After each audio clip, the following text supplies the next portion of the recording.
আজকে আমি আপনাদেরকে দেখাবো বার্নপুরের ৬০ বছরের পুরনো একটি মিষ্টির দোকান। যে মিষ্টির দোকানটা শুধুমাত্র ফেমাস মানে বিখ্যাত হয়েছে দুটি কারণে, সেটি হচ্ছে ছানার পায়েস এবং মিষ্টি দই। তো আসুন আমার সাথে পুরো ভিডিওতে থাকুন, কি করে মিষ্টি দইটা বানানো হচ্ছে তার প্রসেসিংটাও আমি আপনাদের সাথে শেয়ার করব। আশা করি আপনাদের ভালো লাগবে। বার্নপুরবাসী যদি ভালো লেগে থাকে তাহলে অবশ্যই একটি লাইক কমেন্ট শেয়ার করে দেবেন। বার্নপুর থেকে যারা দেখছেন তারা কিন্তু অবশ্যই কমেন্ট করবেন। তো পুরো ভিডিওতে থাকুন।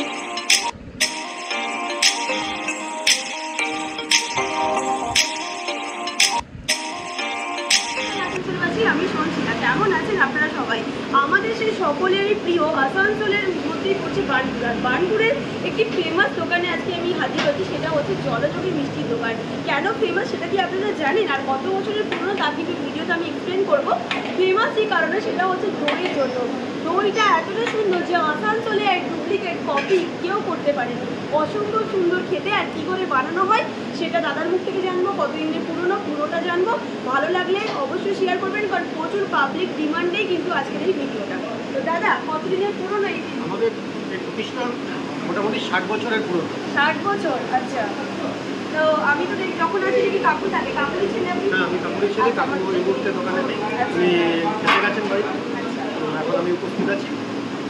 মানে পরবর্তীকালে দাদাই নেন, দাদাই থাকবেন, দাদাকে ওই নিয়ে এলাম এই ভিডিওতে।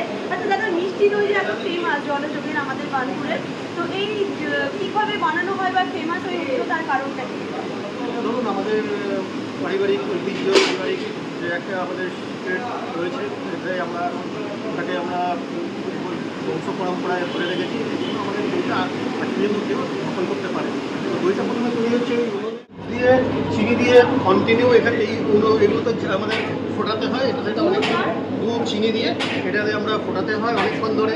আচ্ছা, মানে দইটা যে ফেমাস হয়ে উঠেছে তার পিছনে কিন্তু প্রচুর পরিশ্রম আছে এবং ভালোবাসা দুটো মিলিয়ে কিন্তু আজকে এই জলযোগের দই ফেমাস হয়েছে। প্রথমে দুধ চিনিটাকে আমাদের ফোটানো হয়। আচ্ছা, তারপরে ফুটিয়ে অনেকক্ষণ ধরে ফোটাতে হয়, কমসে কম ৩-৪ ঘন্টা ধরে। ৩-৪ ঘন্টা ফোটানোর পরে রেডি করতে হয়। তারপরে গরম দুধটা যেখানে আপনারা দেখছিলেন ওইখানে কন্টিনিউ ঠান্ডা করতে হয়। ঠান্ডা করে এখানে রাখতে হয় না, আর এখানে রাখতে হয় না। এটা তো ওটা সন্দেশ হচ্ছে। আচ্ছা, সন্দেশ। তারপরে যখন ঠান্ডা হয়ে যায় তারপরে আমরা ওর মধ্যে প্রসেসিং করে তারপরে ওই যে মেশিনগুলো দেখছেন ওই মেশিনে ওগুলো হচ্ছে ইনকিউবেটার, ওইগুলোর মধ্যে আমরা পাত্রে ভরে করে দিয়ে দিই এবং সেটা মোটামুটি ৬ ঘন্টা থেকে ৭ ঘন্টা সময় লাগে জমতে। ৭ ঘন্টা পরে তারপরে আমরা ফ্রিজে ঠান্ডা করি। দই কখনো ঠান্ডায় জমে না, দই গরমে জমছে, এরপরে আমরা ঠান্ডা করছি। আচ্ছা, মানে দই কিন্তু প্রথমে জমছে গরমে, তারপরে ঠান্ডায়। তো এই তো সবে গরম পড়লো, তাতে কিরকম রেসপন্স পাচ্ছে? নতুন করে তো কিছু বলার নেই। গরম রেসপন্স খুবই ভালো। যদি আমরা যা তৈরি করি সেটা সম্পূর্ণ শেষ হয়ে যায় এবং অনেক সময় অনেক কাস্টমার এসে না পেয়ে ফিরে যান। আমরা চেষ্টা করি আরও প্রোডাকশান বাড়ানোর জন্য। আমাদের হয়তো সবসময় সম্ভব হয় না, তাও তবুও আমরা চেষ্টা করি আমাদের ডিমান্ড ফুলফিল করার জন্য। হ্যাঁ, দোকান আমাদের প্রতিদিন খোলা, সকাল 7:30 থেকে রাত 10:30 পর্যন্ত। মানে সকাল 7:30 থেকে 10:30 পর্যন্ত রাত্রিবেলা আপনারা কিন্তু দোকানটাকে ওপেন পাবেন। বলে দিচ্ছি, বার্নপুর বাস স্ট্যান্ডের সামনেই পড়ছে দোকানটা। সামনে নিয়ার বাই বলতে একটা উৎসব ম্যারেজ হল আছে, তাই তো? উৎসব ম্যারেজ হলের একদম অপোজিটেই পড়ছে এই জলযোগ। হ্যাঁ, বার্নপুর অ্যাকশন কমিটি, একদমই তাই। তো যারা বার্নপুর থেকে দেখছেন তারা তো জানেনই জলযোগের দইতে কতটা স্বাদ হয়। অবশ্যই কিন্তু লাইক করতেই হবে। তো চলুন, আমরা সেই দইয়ের দাম হচ্ছে 180 টাকা কেজি। 250 গ্রাম, 500 গ্রাম, 1 কেজি, 2 কেজি সব কিছুই অ্যাভেলেবেল রয়েছে। মানে বাড়িতে বসে জমিয়ে বুড়ি বছর দই যারা খাননি তারা অবশ্যই এই ভিডিও দেখে একবার হলেও খাবেন এবং অবশ্যই কমেন্ট করে জানাবেন কেমন। কতদিন আগে আপনার সাথে কন্ট্যাক্ট করতে হবে?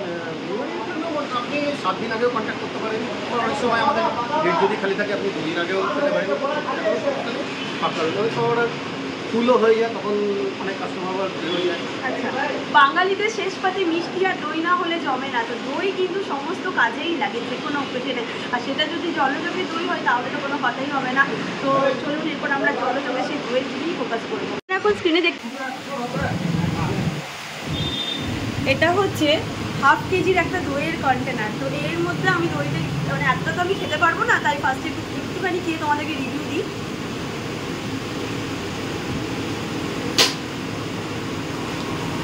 আমি কি বলি, আমি তো বার্নপুরের বাসিন্দা, আমি বার্নপুরেই থাকি, ছোটোবেলা থেকেই খাচ্ছি এই দইটা। Just awesome. এক কথাই বলবো, এর থেকে আমার কাছে আর কোনো ভাষা নেই। আমি সিরিয়াসলি স্পিচলেস। নতুন করে আমার কিছু এটা কিন্তু সম্পর্কে বলার নেই। দারুণ বলে, আপনারাও যারা খাননি অবশ্যই ট্রাই করবেন। এই দেখুন, আর পুরো ফ্রেশ পাবেন, কারণ প্রত্যেক দিন কিন্তু বানানো হয়, এমন নয়।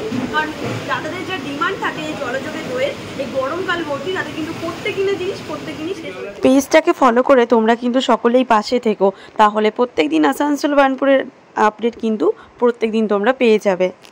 অ্যাড্রেসটা তোমাদের সাথে শেয়ার করে দিচ্ছি। বার্নপুর বাস স্ট্যান্ডের সামনে রয়েছে অ্যাকশন কমিটি এবং উৎসব ম্যারেজ হল।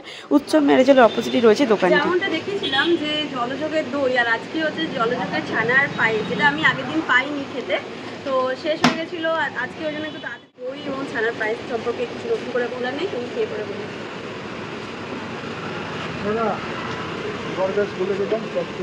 দারুণ খেতে দেখাবো। দাদা, এটা মোটামুটি কিরকম দাম? 40 টাকা কিলো। 240 টাকা করে কিলো হচ্ছে এটা দামটা। তোমরা 100 গ্রাম থেকে কিন্তু কেনাকাটা করতে পারো, মানে খেতে পারো। একবার খাই।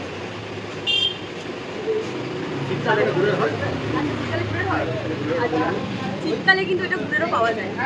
তোমাদেরকে যারা তোমরা বার্নপুরে থাকো, তারা নতুন করে কিছু বদল এসে খাবার রিভিউ করে নাম, অবশ্যই এসো আমাদের বার্নপুরের জলযোগে এবং এরকম সুন্দর খাবার টেস্ট করে আমাকেও জানিও। যারা নতুন আসছো তাদের জন্য বললাম, জানিও তোমাদের কেমন লাগে। টাটা, সকলেই সুস্থ থেকো, ভালো থেকো, দেখা হচ্ছে নেক্সট ভিডিওতে।